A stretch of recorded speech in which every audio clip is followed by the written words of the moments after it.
বিসমিল্লাহির রহমানির রহিম। Hello everyone, আসসালামু আলাইকুম। Welcome back to my channel. স্বপ্ননূরের সংসার থেকে চলে আসলাম আপনাদের মাঝে। আমি আছি নূর। কেমন আছেন আপনারা সবাই? নিশ্চয় ভালো আছেন। আমরা আলহামদুলিল্লাহ ভালো আছি। আমার ইউটিউব চ্যানেল স্বপ্ননূরের সংসারে আপনাদের সবাইকে আরও একবার ওয়েলকাম করছি আমার নতুন একটি ভিডিও দেখার জন্য। সংসার এমন একটি জায়গা যেখানে প্রতিনিয়ত যুদ্ধ করে বেঁচে থাকতে হয়, আর যেখানে আপনি একটু আপনার কষ্টের কথা শেয়ার করতে যাবেন তখনই আপনি সমালোচনার মুখে পড়তে হবে। তো যাই হোক, এখানে ফার্স্ট টাইম আমি ফ্রিজটাকে ক্লিন করে নিয়েছি। একদম এটা আসলে অনেক দিন ধরে ময়লা হয়ে গেছে, তো রোজার মাস থেকে আর এই পর্যন্ত ক্লিন করা হয়নি, সাময়িকভাবে ক্লিন করেছি আর কি। তো ফাইনাল আমি ফ্রিজটাকে একদম নিট অ্যান্ড ক্লিন করে গুছিয়ে নিয়েছি। তো এখন আমি ওয়ার্ড্রোপের উপরে যে আমার দেখতে পাচ্ছেন হজবরল অবস্থা হয়ে আছে, কারণ আমি আসলে এই রুমটাকে একটু উলটপালট করেছি। তো আজকে আর আপনাদের সাথে উলটপালট করে তারপরে সাজিয়ে গুছিয়ে শেয়ার করব না, কারণ ওটা অন্য দিন শেয়ার করব ইনশাআল্লাহ। কারণ আসলে সারাদিন ভিডিও মেক করে আবার এডিট করে আবার সব কিছু শেয়ার করাটা পসিবল হয় না, যার কারণে আসলে ওই যেটুকু ভিডিও করা থাকে ওইগুলো আপনাদের সাথে তুলে ধরি।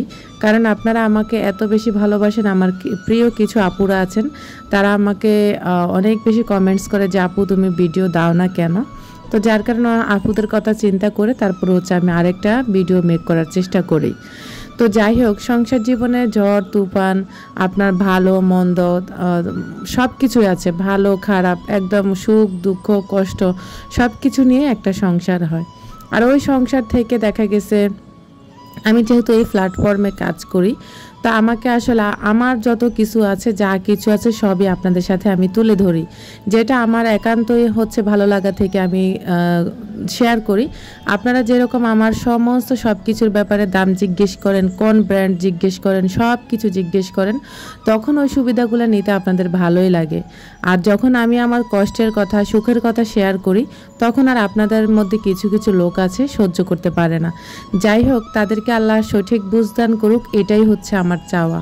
কারণ মাঝে মাঝে নিজের কাছে অনেক বেশি খারাপ লাগে যে আসলে শারীরিক অসুস্থতা নিয়ে তারপর মানসিক অশান্তি নিয়ে প্রায় সময় ভিডিও মেক করে থাকি। একজন কন্টেন্ট ক্রিয়েটরের কত দুঃখ কষ্ট লুকিয়ে তারপরে ভিডিও মেক করে, সেটা আপনারা সাধারণ পাবলিক যারা আছেন তারা বুঝবেন না। কারণ কন্টেন্ট ক্রিয়েটরের জীবনে অনেক কিছু চাওয়া পাওয়ার থাকে, অনেক কষ্টের কিছু থাকে, তো সমস্ত কষ্ট লুকিয়ে তারপর এই প্ল্যাটফর্মে কাজ করতে হয়। আর এই প্ল্যাটফর্মটা এমন একটা জায়গা যেখানে কিনা চাইলেও আপনি দেখা গেছে এখানে টিকে থাকতে হবে। কারণ যদি আপনার চ্যানেলটাকে টিকে রাখতে চান এই প্ল্যাটফর্মে, তাহলে আপনাকে প্রতিনিয়ত ভিডিও মেক করতে হবে, আপনার যত কষ্টই হোক না কেন। তো তার মধ্যে যদি আপনাদের সাথে কিছু কষ্টের কথা শেয়ার করি, আমার আসলে ভালো লাগা থেকে শেয়ার করি, যেহেতু আপনারা আমার পরিবারের সবাই, যার কারণে আমি আমার কষ্টগুলো শেয়ার করে থাকি। কষ্ট বলতে আসলে আমার সংসারে যা কিছু হয় এটু যেটা আপনাদের সাথে তুলে ধরি, কিন্তু আপনারা এক এক মানুষ এমনভাবে নেগেটিভিটি ছড়ান যেখানে কিনা আসলে খুব কষ্ট লাগে। তো যাই হোক, কষ্ট লাগলেও আসলে কিছুই করার নেই। তো কষ্ট হাজারো কষ্ট লাগার পরে তারপর মেজাজ হারিয়ে ফেলি। তো ইদানিং আমি আবার কিছু কমেন্ট পাচ্ছি যেখানে কিনা আপনারা বলতেছেন আমি বেপর্দা হয়ে চলি। আসলে বেপর্দার আপনারা কি দেখেছেন আমার ভিডিওতে? আমি শুধু এইটাই চিন্তা করি, যারা একদম উলঙ্গ হয়ে গায়ের ওড়না ছেড়ে ভিডিও মেক করে তাদেরকে আসলে কিছুই বলতে পারেন না, কিন্তু আমার মতো যারা আছেন তাদেরকে আপনারা প্রতিনিয়তই বলতে পারেন। আপনি যে একদম পর্দাশীল ব্যক্তি, সেটা আপনি কিভাবে বুঝাবেন আমাকে? কারণ কিছুদিন আগে যে ফিলিস্তিনের পক্ষপাতী হয়ে যে আমরা একটা মার্চ ফর গাজা করেছিলাম, এর আগে যে ঘটনাগুলো ঘটেছিল, যেমন বাটাকে আপনারা বয়কট করতে গেছিলেন, অনেকে বাটাকে বয়কট করতে গেছে, বাটা কোম্পানিকে। সেখানে কিন্তু বয়কট করতে গিয়ে তারা নিজেরাই চুরি করে ভোগ করে ফেলেছে। কে কত বেশি জুতা নিবে সেই দান্দায় সবাই ছিল। তো আসলে আপনি যে পর্দাশীল সেটা আমি কিভাবে বুঝবো? কারণ এই যে মনে করেন বাটা জুতাকে বয়কট করতে গিয়ে নিজেরাই ভোগ করে ফেললো, নিজেরাই চোর হয়ে গেল। তো আমরা আসলে আমাদের বাংলাদেশের মানুষ ঠিক এমনই, তারা যদি নিজেরা খাস পর্দাশীল বা খাস ইসলামিক পথে চলে, তাহলে আমার মনে হয় না তারা এরকম খোঁচা মেরে মেরে ভিডিওতে কমেন্ট করবে, কারণ তারা নিজেরাই বেপর্দাশীল। তারা কিভাবে আরেকজনকে হচ্ছে এভাবে হুমকি দিয়ে দমক দিয়ে ভিডিওতে কমেন্ট করে আমার মাথায় আসে না। কিছুদিন আগে আপনাদের সাথে একটা কথা শেয়ার করি। রোজার আগে আমার এক আপু আমাকে হচ্ছে ফোন দিয়েছিলেন সরাসরি, প্রায় অনেকক্ষণ কথা বলেছেন, ফোন থেকে ফোন দিয়েছে। আমার ইমো হোয়াটসঅ্যাপে তিনি হচ্ছে আমাকে ফোন দেয়নি। যাই হোক, তিনি হচ্ছেন একদম খাস পর্দাশীল, সম্ভবত আমার মনে হয়েছিল। তিনি নিজে থেকে একটা কথাও বলেনি যে তিনি পর্দা করে, তিনি নামাজ পড়ে, তিনি এরকম, তিনি সেরকম। এগুলো আমাকে কিছুই ডিরেক্ট তিনি বলেননি, কিন্তু আমি বুঝতে পেরেছি যে উনি আসলেই নামাজি ব্যক্তি বা হচ্ছে পর্দাশীল ব্যক্তি। যাই হোক, যার কারণে তার কথাবার্তা অনেক কিছুই বোঝা যায়। কিন্তু আমি এখানে বেপর্দার কি দেখিয়েছি সেটাই আমি বুঝতে পারি না। রোজার ঈদে আমি কিছু শর্টস ভিডিও করেছিলাম, সেটাকে আপনারা টিকটক বলতেছেন। আচ্ছা যাই হোক, টিকটকের মতোই যেহেতু, তা আমি কি এখানে ওড়না ছাড়া আপনাদের সাথে শর্টস ভিডিও শেয়ার করেছি? আমি আমার মাথার মধ্যে ওড়না ছিল, বা আমি যেহেতু আমার হালকা পাতলা চুল দেখা গেছে, এটা দেখা যাওয়াটা স্বাভাবিক ব্যাপার। যারা ওড়না ছাড়া যা একদম বলা যায় টি শার্ট পরে গেঞ্জি পরে ভিডিওতে আসে, তাদেরকে তো কিছুই বলেন না। আমার মতো তো এরকম অনেকজন আছে টি শার্ট পরে পরে ক্যামেরার সামনে এসে কথা বলে, ক্যামেরার সামনে সব কিছু করে। তা আমি যদি আপনাদের সাথে মাঝে মধ্যে আমার ভালো লাগা থেকে, ভালোবাসা থেকে আমি কিছু শর্টস ভিডিও করি বা আমার কিছু পিক দিই, তাহলে আপনাদের এত সমস্যাটা কোথায়? আমার পর্দার হিসাব আমি দেব হাসরের ময়দানে, আপনি দিবেন না। আর আমাদের চ্যানেলগুলোতে কিছু রুলস থাকে, যে রুলসগুলো আসলে মেনে চলতে হয়। ওই যে আপনি আবার অনেক কিছু নেগেটিভিটি ছড়াই ফেলবেন যে রুলস মানে আপনি কি এভাবে আসতে হবে, আপনাকে এভাবে আসতে হবে না। কারণ হচ্ছে এটা যেহেতু আমার চ্যানেল, আমার ভালো লাগা থেকে আমি আসতেই পারি, এটা স্বাভাবিক ব্যাপার। আপনারা আমাকে এই ধরনের কমেন্ট করবেন না, কারণ হচ্ছে আমার পর্দার হিসাব আমি দিব, আমার গুনার হিসাব আমি দিব, আপনি দিবেন না। তো যাই হোক, যারা আমাকে এই ধরনের কমেন্টগুলো করেন, নেক্সট টাইম আপনারা নিশ্চয় আর করবেন না। এটা একান্ত আমার ব্যক্তিগত ব্যাপার। আমার যেরকম সমস্ত সব কিছুর ব্যাপারে আপনারা জিজ্ঞেস করেন, এটা কত নিয়েছে, ওটা কত নিয়েছে, এটা কোন ব্র্যান্ডের, এটা কি কালারের, এটা কোন কোম্পানির, জিজ্ঞেস করেন না আপনারা? বা আপু এই জিনিসটা কীভাবে করতে পারবো, কিভাবে করলে সহজ হবে? তো আমি তো আপনাদেরকে তখন সুন্দর করে সব কিছু বলে দিই, সব কিছু আপনাদের সাথে আমার শেয়ার করে ফেলি। তাহলে আমার ছোটোখাটো খারাপ দিকগুলো যদি আপনাদের কাছে খারাপ লাগার কথা, কিন্তু আমার কাছে ওগুলো খারাপ কোনো দিকই না। ওগুলো তো আপনারা অন্তত আমাকে ক্ষমা সুন্দর দৃষ্টিতে দেখতে পারেন, যে মানুষটা সারাদিন কাজ করে, ভালো লাগা থেকে বা মন খারাপ হলে দুই একটা ভিডিও করতেই পারে বা একটা পিকচার দিতেই পারে, এটা স্বাভাবিক ব্যাপার।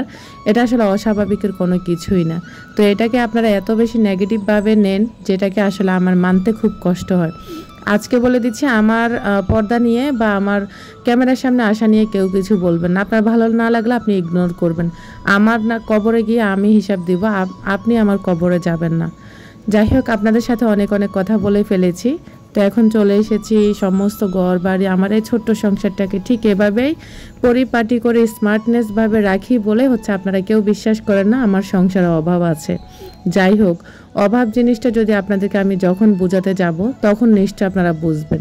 কারণ আমি তো আপনাদেরকে বুঝতেই দিই না যে আমি অভাবে আছি।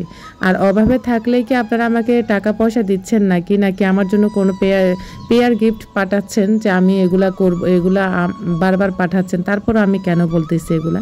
আপনি এসে আমার সংসারে 2-4টা দিন থেকে যান, তারপরে হচ্ছে আপনি বুঝতে পারবেন। যাই হোক, যার যার চ্যানেলের এক একজনে এক এক ধরনের ভিডিও ছাড়ে।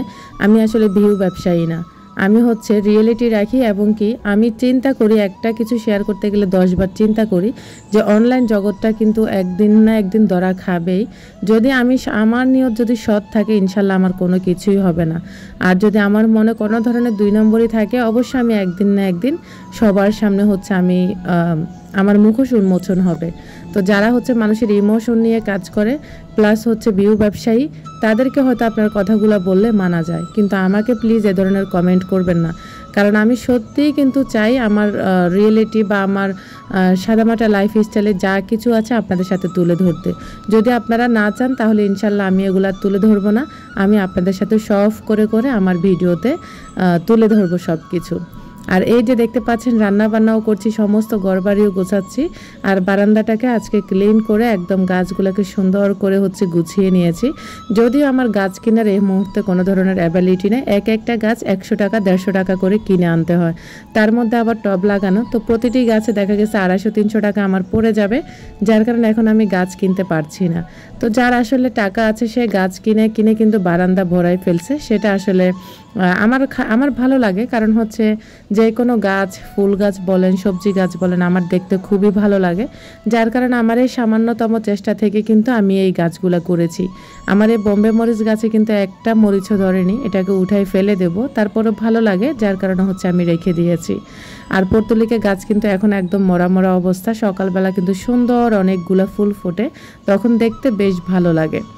যাই হোক, এদিক দিয়ে দেখতে পাচ্ছেন আমি হচ্ছে চিচিঙ্গা ভাজি করতেছি, প্লাস হচ্ছে রান্না বান্না করতেছি, কাজ করতেছি। তো এই ছোট্ট সংসারটাকে এত বেশি স্মার্টভাবে আমি রাখি বলে আপনাদের দুশ্মন হয়ে যাচ্ছি দিন দিন।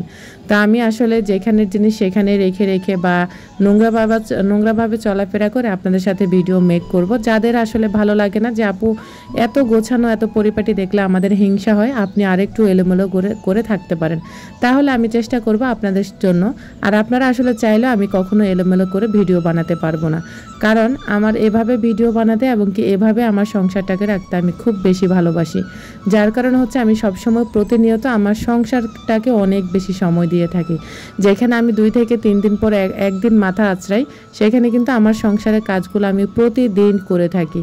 এটা হয়তো বা আপনাদের কাছে খারাপ লাগতে পারে, এটা আসলে খারাপ লাগার কোনো বিষয় না। তো যাই হোক, এদিক দিয়ে পর্দাগুলো খুব বাতাসে একদম নড়াচড়া করে, মানে একদম হজবরল অবস্থা করে ফেলে। তো যার কারণে এখানে একটা চুড়ি নিয়েছি, তো এই চুড়িটাকে হচ্ছে আমি এভাবে হচ্ছে পর্দার ভিতরে ভরে হচ্ছে আটকে দেব, আর এদিক সেদিক নড়াচড়া করবে না। এই যে সামান্য একটু ক্যামেরার সামনে আমার মুখটা দেখা গেছে, এতে হাজার মানুষের কমপ্লেন আসবে, কারণ হচ্ছে আমি ক্যামেরার সামনে চলে আসছি। হ্যাঁ ঠিক আছে, আপনারা আমাকে ভালোবাসেন বিদায় হচ্ছে এই কথাগুলো বলে থাকেন, কিন্তু এমনভাবে খোঁচা দিয়ে বলবেন না যাতে করে আমি কষ্ট পাই বা আমাদের ইসলামের দৃষ্টিতে এটা খারাপ দেখায়। কারণ যারা পর্দাশীল, যারা খাস পর্দা করে, একদম 5 ওয়াক্ত নামাজ কালাম আদায় করে, তারা কিন্তু কখনো এভাবে আরেকজনকে কমেন্ট করে না যাতে করে সে কষ্ট পায়। কারণ হচ্ছে ইসলামের দৃষ্টিতে এরকম করে বোঝাতে নিষেধ করেছে, যেটা হয়তো বা যারা হাদিস সম্পর্কে জানে তারা হয়তো অবগত আছেন। তো যাই হোক, এই যে চুড়ি দিয়ে দেখতে পাচ্ছেন সুন্দর করে পর্দাটাকে এভাবে মুড়িয়ে দিয়েছি। আর এখন নির্দিষ্ট একটা জায়গায় পর্দাটা থাকবে, আর এদিক সেদিক নড়াচড়া করবে না, বা কোনো পর্দার সাথে কোনো পর্দা লাগবে না।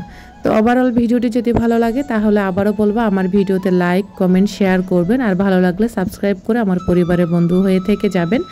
এখন দেখতে পাচ্ছেন এখন বাজে 1টা, আরাফ কিন্তু গোসল করে রেডি হয়ে অলরেডি মক্তবে চলে যাচ্ছে। আর আপনাদের ভাইয়া যেহেতু বাসায় আছে, তো সে নিয়ে ওকে মক্তবে দিয়ে আসছে। আজকের মতো এখানেই বিদায় নিচ্ছি। আল্লাহ হাফিজ, আসসালামু আলাইকুম।